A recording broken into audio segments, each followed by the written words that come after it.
Fala, nossa atleticana, tudo bem com vocês? O meu nome é Luiz, sejam bem-vindos ao canal Palavra de Atleticano. E no vídeo dessa quinta-feira a gente vai falar da derrota do Furacão para o Flamengo na partida decisiva entre as equipes pelas quartas de final da Copa do Brasil. Então fiquem comigo que logo depois da vinheta a gente volta para falar sobre tudo o que aconteceu nessa partida.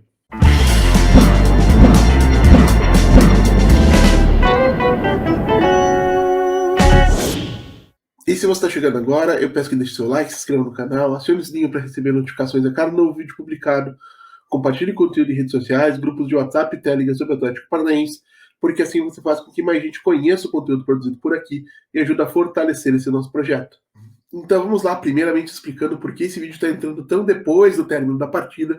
Conforme eu mencionei ontem em publicações no Twitter e no Facebook, durante o jogo, por volta aí dos 20 minutos do segundo tempo, mais ou menos, o transformador aqui da rua de casa explodiu e a gente ficou sem energia elétrica até por volta de 2h30 da manhã.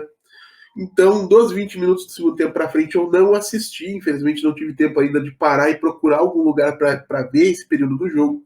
Mas vou comentar com vocês algumas percepções que eu tive do período do jogo que eu vi, somado àquilo que eu ouvi na Rádio Cap com o Rogério Tavares, né, e o Jax, depois dos 20 minutos do segundo tempo.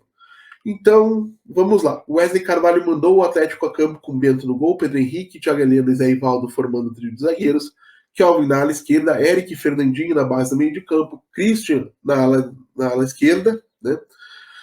Vitor Bueno como homem de ligação entre o meio campo e o ataque tendo Vitor Roque e Agostinho Canóbio, algo que tem sido bastante comum desde que o Wesley assumiu o comando técnico da equipe após a demissão do então treinador Paulo Turra.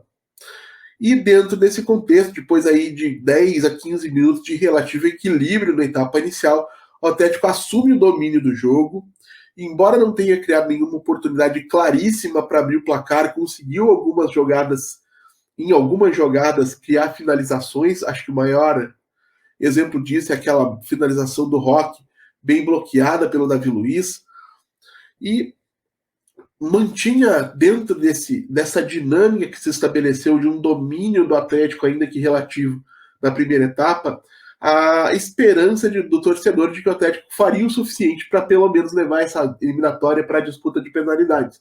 Porém, e o futebol tem as suas aleatoriedades, aos 45 minutos do primeiro tempo, o Eric, que talvez seja o jogador mais consistente, mais competente no jogo aéreo desse elenco do Furacão, desvia contra a meta defendido pelo Bento, um cruzamento da esquerda, salvo engano, do Arrascaeta, e abre o placar do Flamengo com um gol contra, tornando uma eliminatória que já seria complicada em qualquer cenário, ainda mais difícil, porque o Atlético precisaria agora de 2 gols para tentar levar essa disputa, essa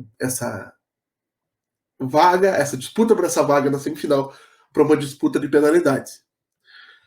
E no segundo tempo a gente já tem a primeira mudança do Wesley, né, a saída do Zé Ivaldo para a entrada do Esquivel. Embora o Atlético não tenha abandonado a estrutura de 3 zagueiros, o que a gente teve é o Esquivel trabalhando ao lado do Thiago e do Pedro Henrique no primeiro momento, mantendo a estrutura básica da equipe. E segue-se a dinâmica onde o Atlético dominava, pelo menos de maneira relativa, o time do Flamengo, conseguia aí controlar as saídas em velocidade do time adversário, criar algumas situações de gol, e também finalizar contra a meta do goleiro Matheus Cunha, de média e longa distância. Isso significa que o Atlético fez um grandíssimo jogo? Não, mas fez um jogo melhor do que o adversário, pelo menos até esse momento. E jogadas que já decidiram partidas em favor do Atlético em outros momentos, finalizações de média e longa distância, de Christian, de Vitor Bueno, dessa vez acabaram não surtindo o efeito desejado e o Atlético não conseguiu o gol de empate. Isso passa um pouco, tá? Essa falta de uma produtividade mais clara, eu entendo que por 2 fatores. Primeira questão é aquilo que eu tenho repetido já há algum tempo. O Wesley Carvalho assumiu a equipe faz menos de um mês. Hoje é dia 13 de julho, o Turra foi demitido em 16 de junho. E isso significa que não é do dia para a noite que um treinador, seja ele quem for, vai pegar um time que vem de muito tempo executando uma determinada proposta de jogo sob Filipão e Paulo Turra e transformá-lo em um time propositivo, criativo e competente e consistente na execução dessa nova maneira de jogar.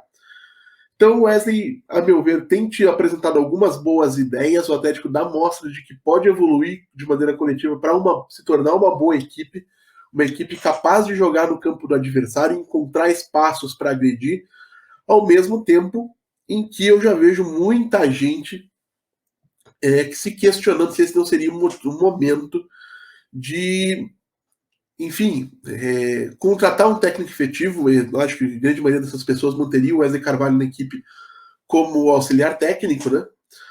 E a minha visão nesse momento é de que não acho que seja necessária uma substituição do Wesley, a não ser que o Atlético tenha um nome muito seguro de substituto. Se for para contratar um Roger Machado, um técnico desse perfil, eu entendo que não valeria a pena você substituir um interino que faz um trabalho interessante.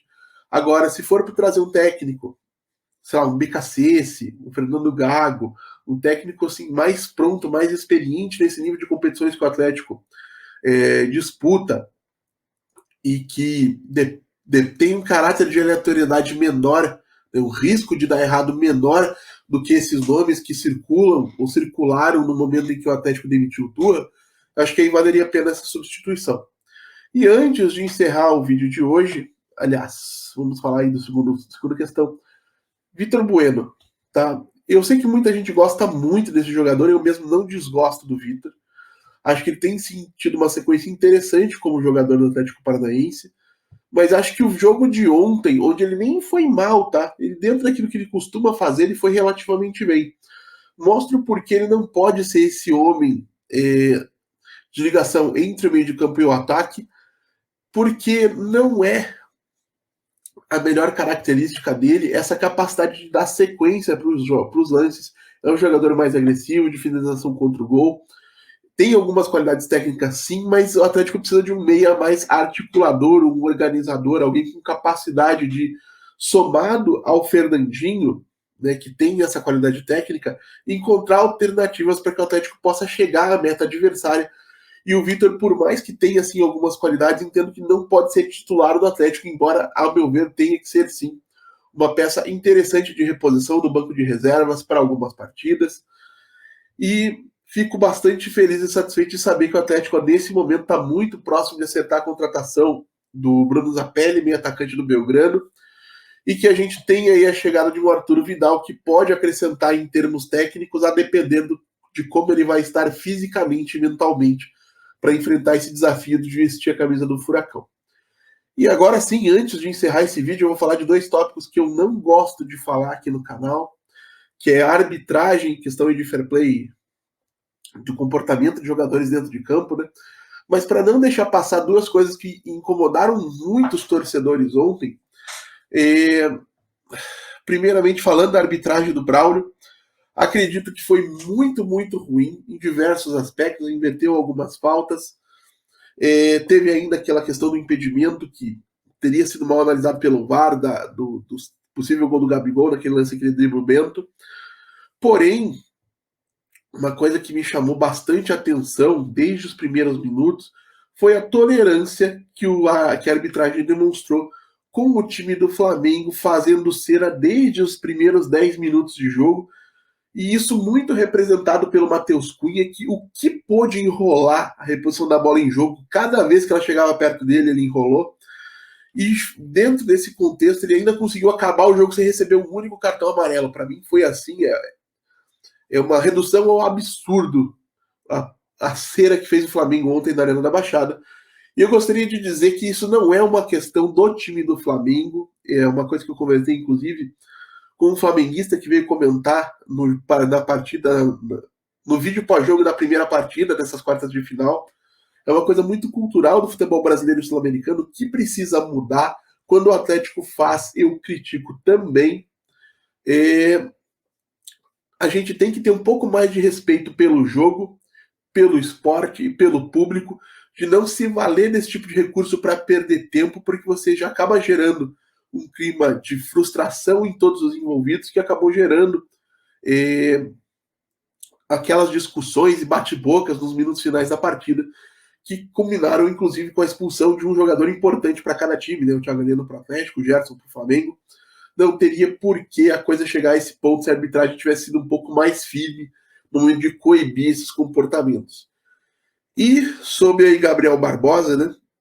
Acho que não se discute a qualidade dele como atacante, discute-se aí a qualidade dele como personagem, mas ele marca o segundo gol do Flamengo e em uma clara provocação ao torcedor do Atlético, faz aí aquela comemoraçãozinha dele, né? Na cara da nossa torcida. E, de novo, quando você reclama perdendo, parece choro de perdedor, né? Mas eu aprego desde sempre que quando a gente fala de um esporte que tanta gente gosta, tanta gente acompanha, tanta gente ama, a gente tem que saber respeitar esse esporte a ponto de vencer e perder com a mesma dignidade. E eu não acho que esse critério de dignidade na vitória e na derrota inclua, de alguma maneira, você desrespeitar ou provocar o público da maneira como o Gabigol fez. O Gabigol poderia ter causado alguma situação aí grave, uma invasão, uma agressão, enfim, alguma coisa que felizmente não aconteceu, espero que nunca aconteça. Mas repito que não é um comportamento que me agrade, acho que poderia e deveria ter sido evitado. E fico feliz que, pelo menos nesse momento, a arbitragem tenha tido o mínimo de decência de aplicar um cartão amarelo ao jogador do Flamengo. Então é isso, gente. Eu agradeço pela audiência e pela paciência de vocês. Peço mais uma vez que deixem o like, se inscrevam no canal, compartilhem o conteúdo nas redes sociais. A gente volta a falar de Atlético Paranaense amanhã, porque para hoje à noite provavelmente eu não vou ter voz para gravar um vídeo.